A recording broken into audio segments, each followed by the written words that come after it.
Assalamualaikum warahmatullahi wabarakatuh.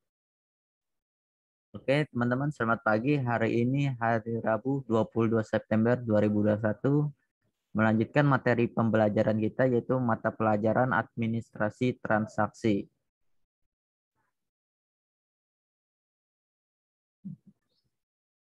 Oke, yang kita pelajari yaitu tentang bab selanjutnya yaitu bab 5 tentang dokumen transaksi penjualan. Oke, agenda pembelajaran kita atau materi pembelajaran kita yaitu ada dokumen transaksi penjualan tunai, ada fungsi dalam transaksi penjualan tunai, ada dokumen yang digunakan dalam transaksi penjualan tunai.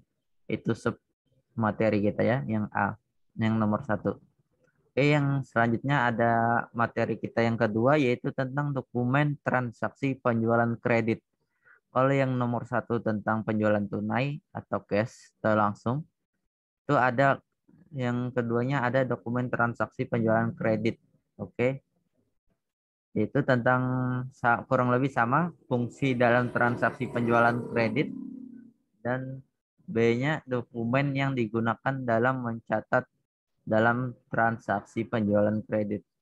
Untuk yang nomor 2 tentang kredit, nomor 1 tunai. Itu aja bedanya. Oke, pertama-tama kita mempelajari tentang nomor 1 tentang fungsi dalam transaksi penjualan tunai. Nah, A-nya ya.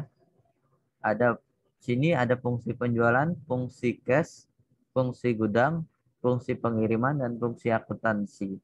Oke, di sini saya satu-satu akan saya jelaskan. Fungsi penjualan atau pramuniaga bertanggung jawab untuk menerima order atau pesanan dari pembeli. Nah, itu fungsi penjualan. Fungsi cash yaitu merupakan fungsi yang bertanggung jawab sebagai penerima cash atau pembayaran dari pembeli, lalu memberikan nota kontan sebagai bukti pembayaran kepada pembeli. Itu fungsi dari fungsi cash lah atau kasir biasanya sebut. Fungsi gudang bertanggung jawab untuk menyiapkan barang yang dipesan oleh pembeli serta menyerahkan tersebut ke fungsi pengiriman. Nah, fungsi pengiriman bertanggung jawab untuk membungkus barang dan menyerahkan barang yang telah dibayar harganya kepada pembeli. Fungsi akuntansi bertanggung jawab sebagai pencatat transaksi penjualan dan penerimaan cash serta pembuat laporan penjualan. Itu tadi adalah fungsi-fungsi dalam transaksi penjualan tunai. Selanjutnya kita masuk ke materi B, dokumen yang digunakan dalam transaksi penjualan tunai. Yang pertama ada nota kontan. Nota kontan adalah bukti transaksi yang dikeluarkan oleh penjual kepada pembeli akibat transaksi penjualan secara tunai. Ini contohnya, contoh dari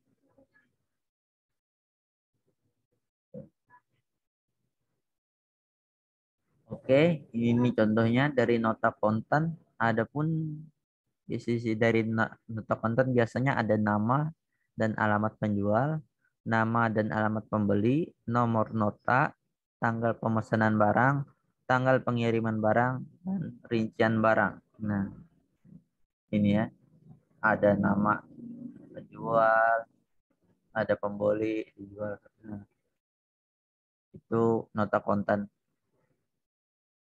Selanjutnya,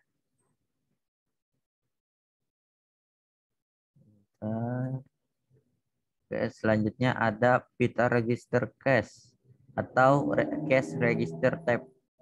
Pita register cash merupakan bukti transaksi dokumen yang dihasilkan oleh fungsi cash ya, pada suatu perusahaan. Pita register cash ini adalah bukti penerimaan cash yang dikeluarkan oleh fungsi cash dan merupakan bukti transaksi atau dokumen pendukung nota kontan yang dicatat dalam jurnal penjualan, yaitu pita register cash.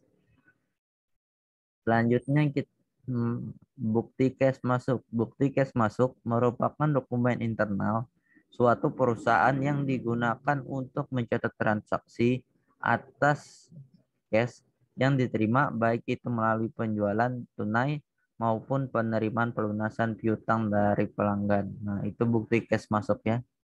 Nah, adapun isi-isinya ada nama, nomor bukti cash, tanggal pembayaran, dan rincian mengenai penerimaan cash ini.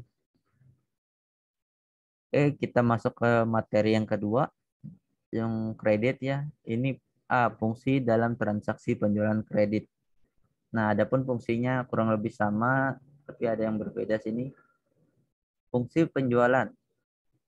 Fungsi penjualan bertanggung jawab untuk menerima order dari pelanggan, mengedit order dari pelanggan, meminta otorisasi kredit, dan menentukan tanggal pengiriman barang.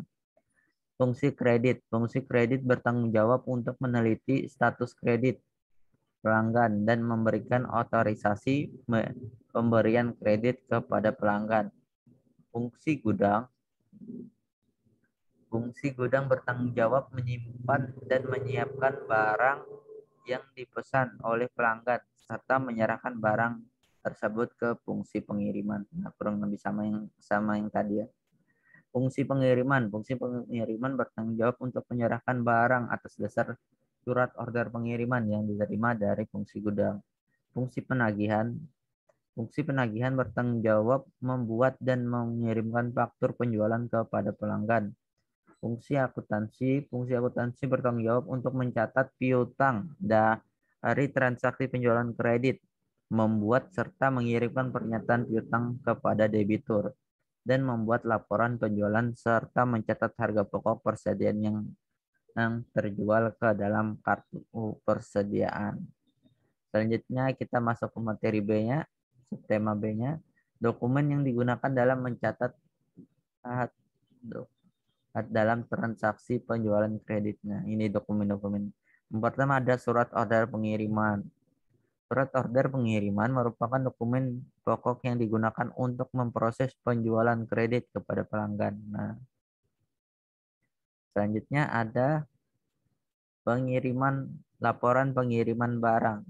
Laporan pengiriman barang merupakan dokumen pendukung yang digunakan dalam transaksi penjualan kredit. Nah, laporan pengiriman barang dibuat oleh bagian pengiriman. Nah, ini dibuat oleh bagian pengiriman ya. Namanya juga laporan pengiriman barang. Jadi dibuatnya oleh bagian pengiriman ke bagian gudang setelah melakukan penyerahan barang kepada pembeli. Adapun isinya biasanya ada nama, alamat pembeli, tanggal dan nomor pemesanan, tanggal pengiriman barang, rincian barang, itu biasanya. Oke, selanjutnya ada faktur atau invoice. Faktur atau invoice adalah bukti transaksi yang digunakan untuk memperhitungkan penjualan barang yang dilakukan secara kredit, dibuat oleh penjual dan diserahkan kepada pembeli. Biasanya faktur dibuat 2 lembar atau serangkap. Lembar asli diberikan kepada pihak pembeli sebagai bukti pencatatan secara kredit, sedangkan tembusannya disimpan oleh penjual sebagai pencatatan penjualan secara kredit. Nah, itu namanya faktur atau invoice, dokumen faktur. Nah, ini ada nama dan alamat penjual. Nah, PT Maju Sukses Bersama. Nama dan alamat pembeli. Nah, kepada PT Support Logistik alamat. Nah, nomor faktur, nomornya 00 ini. Selanjutnya ada tanggal pemesanan, tanggal pengiriman barang. Pengiriman enggak ada. Selanjutnya ada syarat pembayaran. Ini biasanya ada rincian barangnya di bawah. Nah, itu saja yang dapat saya sampaikan. Untuk teman-teman, silakan untuk mengisi absen yang sudah disediakan oleh kakak. Untuk materi selanjutnya kita lanjutkan minggu depan. Untuk yang ingin bertanya, saya silakan bertanya lewat grup WA atau chat pribadi juga gak apa-apa. Oke, itu saja.